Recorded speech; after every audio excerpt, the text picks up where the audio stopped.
Hello guys, मेरा नाम है कनेश का। आप देख रहे हैं लॉ 91। इस वीडियो में हम बात करेंगे एक्सटर्नल एड्स टू इंटरप्रिटेशन के बारे में। पिछली वीडियो में हमने इंटरनल एड को कंप्लीट किया था, अब पढ़ेंगे एक्सटर्नल एड। ये पीपीटी चाहिए तो यहाँ पे लिंक आएगी, डाउनलोड कर लेना। दूसरे notes PYQ, sold PYQ, detail notes वगैरह चाहिए तो यहाँ पे दूसरी लिंक आएगी, डाउनलोड कर लेना। ठीक है, तो चलिए शुरू करते हैं। तो पहले देखते हैं इंटरनल एड क्या होती है। इंटरनल एड हमने पिछली वीडियो में पढ़ी थी कि जो एक्ट होता है, मान के चलो ये बेयर एक्ट है, ठीक है। बेयर एक्ट के अंदर मतलब इन चारों कोनों के अंदर क्या होता है, जो चीज़ें होती है उसको इंटरप्रेट करने के लिए उनका यूज किया जाता है। मतलब किसको इंटरप्रेट करने के लिए, जो सेक्शन का मीनिंग होता है ना, सेक्शन के मीनिंग को इंटरप्रेट करने के लिए, उसका पता करने के लिए कि जो लेजिस्लेचर है, जो लॉ बना रहा है, वो कहना क्या चाहता है, उसका हम पता करते हैं कैसे। जो लॉ में चीजें दी गई होती है उनकी हेल्प से, जैसे कि प्रियम्बल जैसे कि डेफिनेशंस, टाइटल वगैरह, ठीक है, प्रोवाइजो वगैरह, इन सब चीजों की हेल्प से हम पता करने की कोशिश करते हैं मीनिंग ऑफ सेक्शन। तो जब ये इंटरनल एड सफिशिएंट नहीं होती है, उसके बाद आती है एक्सटर्नल एड। ठीक है, तो हम पढ़ेंगे एक्सटर्नल एड के बारे में इस वीडियो में। तो एक्सटर्नल एड सोर्स होते हैं आउटसाइड द स्टैट्यूट, मतलब इस जो एक्ट है इससे बाहर की जो चीजें होती हैं जो हेल्प करती है हमें इंटरप्रेट करने में सेक्शन का मीनिंग, उसको बोलते हैं एक्सटर्नल एड। कोर्ट उनको यूज करता है जब लॉ अनक्लियर या फिर एम्बिगियस हो, जब वर्ड ऑफ स्टैट्यूट एम्बिगियस है, या फिर इंटरनल एड जैसे कि प्रियम्बल या डेफिनेशन वगैरह नहीं है सफिशिएंट क्लियरिफाई करने के लिए लेजिस्लेटिव की इंटेंट को, तो कोर्ट देखता है outside of the four corners of act. मतलब इंटरनल एड से बाहर जाकर के कोर्ट देखता है, जो आउटसाइड सोर्सेज होते हैं ना, उनको बोलता है एक्सटर्नल एड्स टू इंटरप्रिटेशन। समझ में आ गया होगा ना? आ गया होगा, इससे आसान नहीं हो सकता है। Nature and rule of use कैसे होती है, जुडिशियरी फॉलो करती है स्ट्रिक्ट हायरार्की। एक्सटर्नल एड हमेशा सेकेंडरी होते हैं, याद रखना। जज यूज नहीं कर सकता एक्सटर्नल एड को अगर language of the section plain या फिर क्लियर है तो, ठीक है। वो यूज की जाती है जब भी अगर वहां पे एम्बिग्यूटी है या फिर एब्सर्डिटी है। एम्बिग्यूटी मतलब कि डबल मीनिंग है या फिर कोई दो मीनिंग है, नहीं समझ में आ रहा है, प्रॉपर मीनिंग नहीं फिट हो रहा है कंटेक्स्ट में। दूसरी बात एब्सर्डिटी है, मतलब कि मीनिंग नॉनसेंसिकल है, बिल्कुल ही मतलब बेकार सा मीनिंग आ रहा है उसका, तो ठीक है। उस केस में हम एक्सटर्नल एड्स का यूज करते हैं। एक्सटर्नल एड्स का ध्यान रखना। एक्सटर्नल एड हमेशा याद रखना ये पार्ट नहीं होता है किसी भी एक्ट का, ये गाइडिंग टूल होते हैं सिर्फ, ठीक है। ये मेनली यूज किए जाते हैं इंटरनल एड जब सफिशिएंट नहीं होती है। एडवांटेज ये हेल्प करते हैं प्रॉपर अंडरस्टैंडिंग में, ठीक है। रिमूव करते हैं एब्सर्डिटी को और एक्सप्लेन करते हैं बैकग्राउंड और पर्पज कैसे आगे पढ़ेंगे। हायरार्की क्या होती है, जब भी हम कुछ भी चीज को इंटरप्रेट कर रहे होते हैं लॉ में, सबसे पहले तो सेक्शन को देखते हैं हम, ठीक है। सबसे पहले मतलब इंटरनल एड मतलब कि जज पहले देखता है सेक्शन को, स्पेसिफिक सेक्शन को। अगर सेक्शन का मीनिंग समझ नहीं आ रहा तो डेफिनेशन क्लॉज देखता है जो सेक्शन 2 या 3 में दी हुई होती है।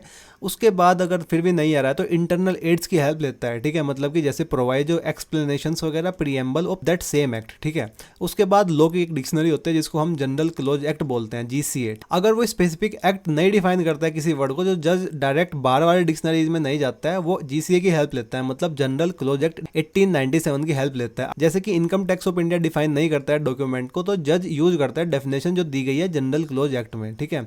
अब जनरल क्लोज एक्ट भी नहीं है तो स्टैट्यूज इन पारी मटेरिया आता है फिर यूज में। मतलब कि जनरल क्लोज एक्ट जब साइलेंट है, वहां से कुछ मिला ही नहीं, तो जज देखता है दूसरे लॉ जो डील कर रहे होते हैं सेम सब्जेक्ट में, जिसको बोलते हैं स्टैट्यूज इन पारी मटेरिया, ध्यान रखना। एग्जांपल जैसे कि जब जज कोई भी वर्ड इंटरप्रेट कर रहे होते हैं CPC का, तो जज देखता है हाउ वो वर्ड यूज किया गया था लिमिटेशन एक्ट में या फिर इंडियन एविडेंस एक्ट में। इन सब चीजों के बाद क्या आता है, लास्ट रिजोर्ट, जिसको बोलते हैं एक्सटर्नल एड, ठीक है। पहले इंटरनल एड, उसके बाद GCA वगैरह, उसके बाद स्टैट्यूज इन पारी मटेरिया, उसके बाद आता है एक्सटर्नल एड। अब एक्सटर्नल एड कौन कौन सी होती है इनको पढ़ेंगे डिटेल में। सबसे पहली है पार्लियामेंट्री हिस्ट्री। ये इंक्लूड करता है जर्नी, जब वो एक बिल होता है ना, जब वो एक्ट बनता है उससे पहले की जर्नी इंक्लूड करता है। जैसे कि statement of object and reason, इसको बोलते हैं SOR। जब बिल इंट्रोड्यूस किया जाता है तो मिनिस्टर इंक्लूड करता है स्टेटमेंट जो एक्सप्लेन कर रहे होते हैं कि क्यों ये लॉ जरूरी है, क्यों बनाना चाहिए लॉ। तो SOR कंट्रोल तो नहीं करता है डायरेक्ट मीनिंग सेक्शन का, ये यूज किया जाता है अंडरस्टैंड करने के लिए मिसचीफ, मतलब कि प्रॉब्लम जो लॉ एम कर रहा होता है फिक्स करने के लिए। Report of select committees before A bill become law, जब ये बिल लॉ बनता है तो उससे पहले जो ये बिल होता है वो भेजा जाता है कमेटी ऑफ एक्सपर्ट के पास, ठीक है। उनकी फाइंडिंग्स और चेंजेस जो वो रिकमेंड करते हैं, हेल्प करते हैं क्लैरिफाई करने के लिए लेजिस्लेटिव इंटेंट को, ठीक है। ये सब चीजें हमें क्या करती है, जैसे कि हम statement of object and reasons होते हैं, इन चीजों को देख के इंटरप्रेट करने की ट्राई करते हैं। Parliamentary debates, historically court avoid करता था लुकिंग एट स्पीचेज जो पार्लियामेंट में बनाए जाते थे। जब डिबेट्स पार्लियामेंट में होती थी उनको मतलब मना करता था कोर्ट। हाउएवर एक केस था पेपर वर्सेज हार्ट, ठीक है, 1992 में सेटल किया गया था कि अगर स्टैट्यूज एम्बिगियस है, ठीक है, तो कोर्ट देख सकता है क्लियर स्टेटमेंट पे जो बनाए गए थे प्रमोटर ऑफ द बिल के द्वारा, मतलब कि जो मिनिस्टर था जिसने वो बिल प्रेजेंट किया था उसके द्वारा, अंडरस्टैंड करने के लिए purpose of a specific close, ध्यान रखना। नेक्स्ट है historical background and surrounding circumstances. Court देखता है स्टेट ऑफ वर्ल्ड पे, ये इंक्लूड करता है पॉलिटिकल, सोशल और इकोनॉमिक कंडीशन उस टाइम की जब लॉ बना था। देखो जब लॉ बनता है ना, तो लॉ देखो आज लॉ बना है वो 10 साल तक ऐसे ही रहने वाला है, ठीक है। वो हर साल तो चेंज नहीं हो सकता है, उसको अमेंड तो आप कर सकते हो, बट हर साल तो नए नए लॉ नहीं बना जा सकते हैं, ठीक है। सोसाइटी चेंज होती रहती है।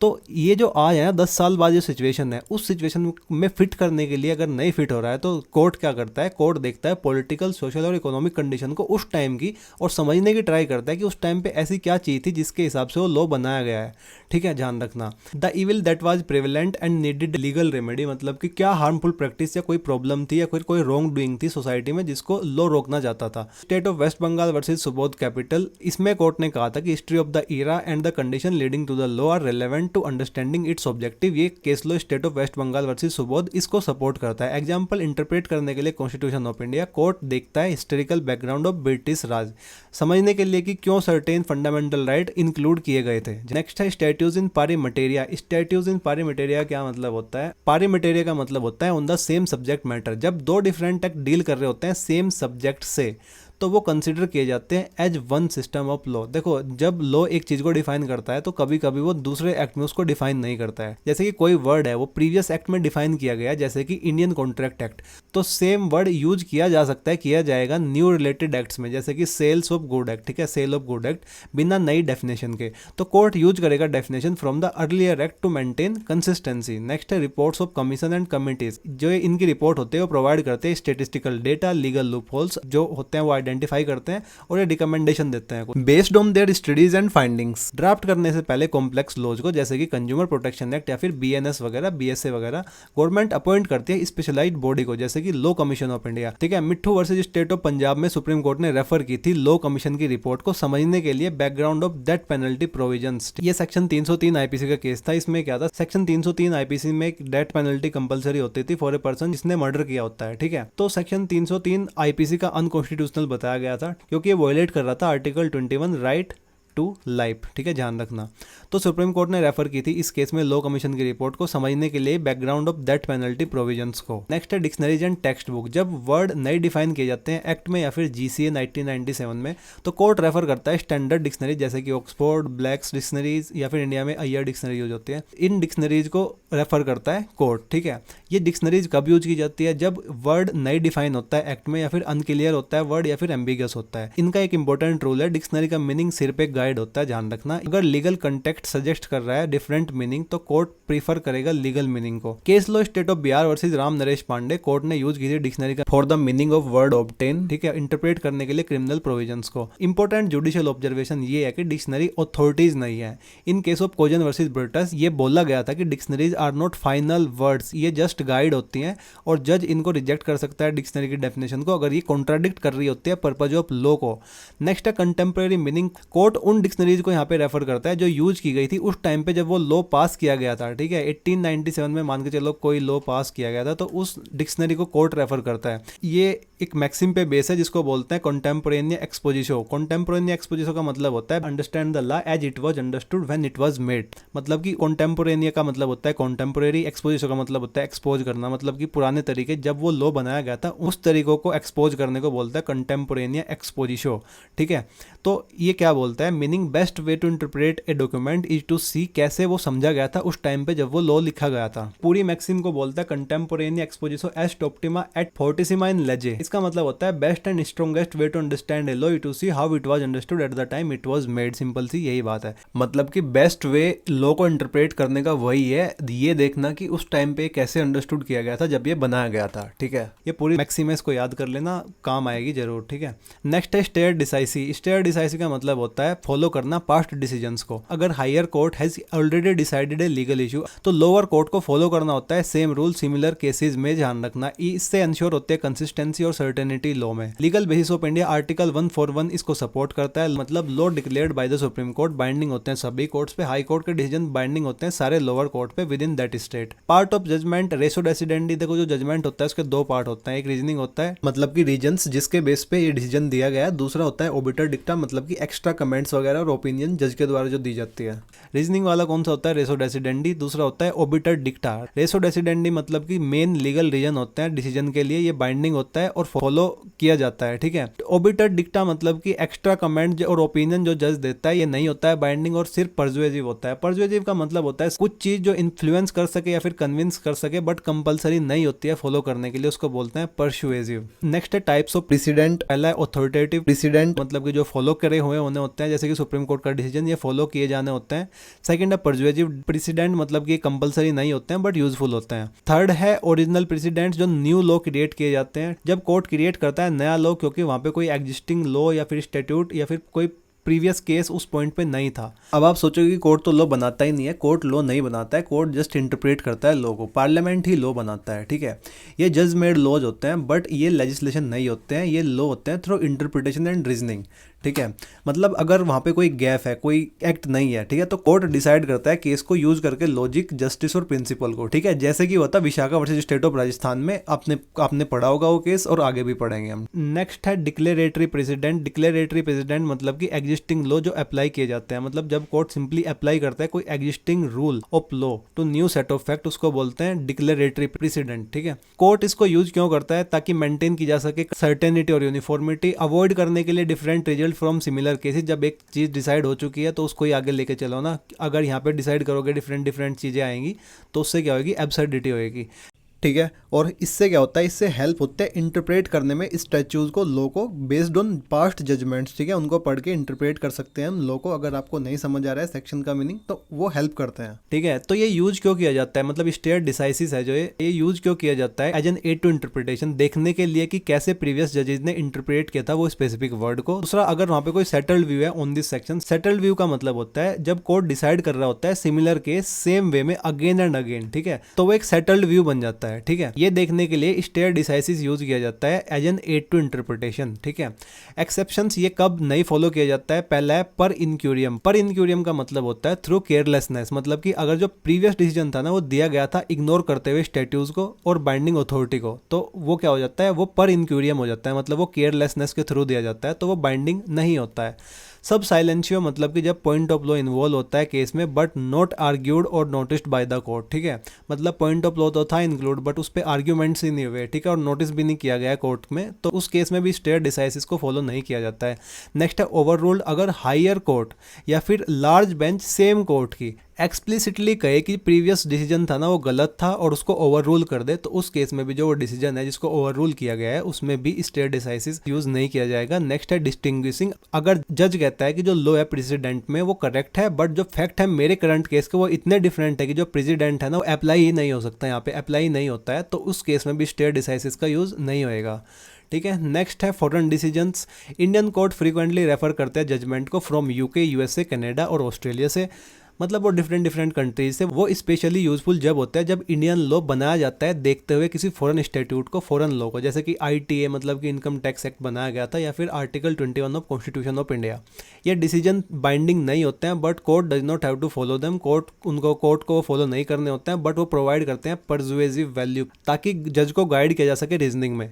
Case law important case law General Electric Corporation versus Renusagar power corporation. Supreme court ने कहा था कि while foreign decision are not binding they are of great assistance when the Indian law is based on foreign statute. मतलब कि जो foreign decisions होते हैं वो बाइंडिंग तो नहीं होते हैं बट उनसे असिस्टेंस अच्छी मिलती है। कब? जब वो इंडियन लॉ बेस होता है किसी फॉरेन लॉ पे या किसी फॉरेन स्टैट्यूट पे, ठीक है। नेक्स्ट है justice K S. Puttaswamy versus union of India 2017 in right to privacy case. इसको राइट टू प्राइवेसी केस भी बोलते हैं। इसमें यही था कि वेदर राइट टू प्राइवेसी एक फंडामेंटल राइट है या नहीं, तो सुप्रीम कोर्ट ने कहा था राइट टू प्राइवेसी एक फंडामेंटल राइट है, ठीक है। ये पार्ट है आर्टिकल 21 का, right to life and personal liberty का, ठीक है।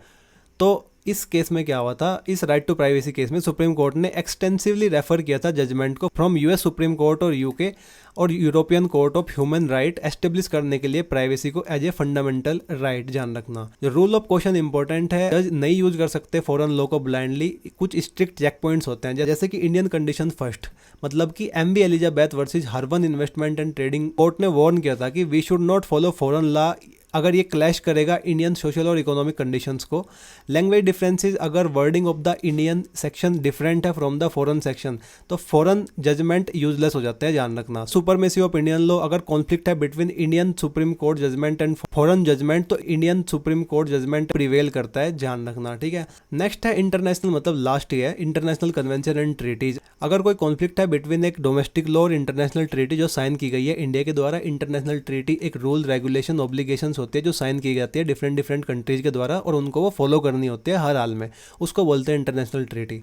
जो अगर वो साइन की गई है इंडिया के द्वारा, कोर्ट ट्राई करता है इंटरप्रेट करने के लिए डोमेस्टिक लॉ को उस तरीके से जो वॉयलेट ना करे इंटरनेशनल ऑब्लिगेशंस को।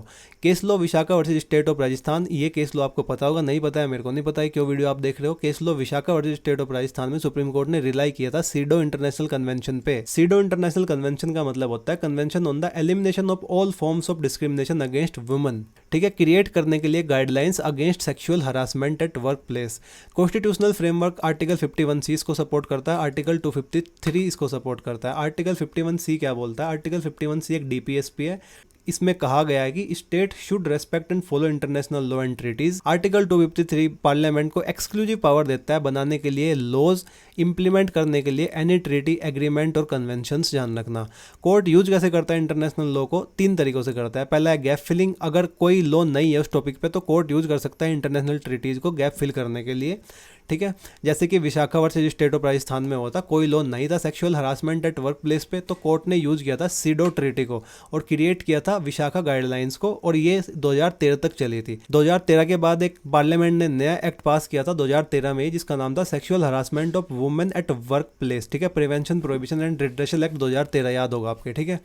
तो कोई लॉ नहीं था तो इसलिए कोर्ट ने यूज किया था इंटरनेशनल लॉ क्रिएट करने के लिए रूल्स। सेकंड है टू इंटरप्रेट एम्बिगुअस लॉ, अगर इंडियन लॉ अनक्लियर है तो कोर्ट प्रीफर करता है इंटरप्रिटेशन को जो मैच करता है इंटरनेशनल लॉ से, ठीक है। प्रिंसिपल कोर्ट एज्यूम करता है parliament does not want to violate international law. Comity of nation mutual respect होती है between countries for each other laws obligation, मतलब कि वो फॉलो कर रहे हैं, ठीक है। तो कमिटी ऑफ नेशन ब्रेक ना हो, ठीक है, कोर्ट एज्यूम करता है कि parliament does not want to violate international law. जैसे कि gramophone corporation of India limited versus Birendra Bahadur Pandey में क्या हुआ था, कोर्ट ने कहा था Indian law should be interpreted in harmony with the international law, ठीक है। अगर मीनिंग यहाँ पे डाउटफुल है तो choose interpretation consistent with international law, ठीक है, वो इंटरप्रिटेशन चूज करनी होती है जो कंसिस्टेंट हो इंटरनेशनल लॉ के साथ भी, ठीक है। नेक्स्ट है to expand fundamental right, court use करता है इंटरनेशनल डॉक्यूमेंट जैसे कि UDHR और ICCPR को ताकि एक वाइडर मीनिंग दिया जा सके राइट्स को, जैसे कि आर्टिकल 21 में राइट टू लाइफ को दिया गया है, ठीक है। VN शुक्ला वाली बुक पढ़ो यार, कॉन्स्टिट्यूशन के लिए VN शुक्ला की बुक पढ़ो, उससे बढ़िया बुक मेरे को नहीं लगती है, बहुत बढ़िया बुक है वो। The rule of priority the conflict layer क्या होता है, अगर इंटरनेशनल ट्रीटी कुछ कहती है और इंडियन एक्ट क्लियरली, मतलब कि क्लियरली कुछ कहता है तो डोमेस्टिक लॉ यहाँ पे प्रिवेल करता है। अगर इरिकंसिएबल कॉन्फ्लिक्ट है तो कोर्ट फॉलो करता है इंडियन स्टैट्यूट को। इरिकंसिएबल कॉन्फ्लिक्ट मतलब कि जो साथ में, मतलब कि हो ही नहीं सकती है, ठीक है, एक चीज ये है, एक चीज ये है, ये साथ में हो ही नहीं सकती, इतना कॉन्ट्राडिक्ट कर रही है एक दूसरे को, उसको बोलता है इरिकंसिएबल कॉन्फ्लिक्ट। अगर इरिकंसिएबल कॉन्फ्लिक्ट है तो कोर्ट फॉलो करते हैं इंडियन स्टैट्यूट को उस टाइम पे। लॉजिक सोवर्निटी ऑफ पार्लियामेंट, ए जज can not strike down Indian law just because ये वॉयलेट कर रहा है किसी इंटरनेशनल ट्रीटी को, ठीक है, क्योंकि इंडिया का एक्ट क्लियर है, ठीक है, बस वहां पे इरिकंसिएबल कॉन्फ्लिक्ट है तो इस कॉन्फ्लिक्ट को दूर तो इस कॉन्फ्लिक्ट के चक्कर में जज स्ट्राइक डाउन नहीं करता है इंडियन लॉ को जस्ट बिकॉज ये वॉयलेट कर रहा होता है इंटरनेशनल ट्रीटी को, ठीक है। तो ये एक्सटर्नल एड्स थी जिसकी हेल्प से क्या करता है कोई भी लॉ का स्टूडेंट या जज इंटरप्रेट करता है लॉ को, अगर इंटरनल एड नहीं काम कर रही है तो, ठीक है। तो आई होप आपको अच्छी तरीके से समझ में आ गया होगा। यहाँ पे होती है आपकी वीडियो कंप्लीट, नोट्स वगैरह डाउनलोड PYQ देख लेना कौन कौन से नोट्स हैं, यहाँ पे लिंक आएगी, सारे नोट्स वहाँ से डाउनलोड कर लेना। सेम PPT चाहिए तो यहाँ पे लिंक आएगी, क्लिक करके डाउनलोड कर लेना, चैनल को सब्सक्राइब कर लेना, इस वीडियो को देख लेना, इस वाली प्लेलिस्ट से अपना सारा सिलेबस बचा हुआ कंप्लीट कर लेना। अगर आज आपका एग्जाम है तो all the very best for your exams. मिलते हैं नेक्स्ट वीडियो में, बाय बाय।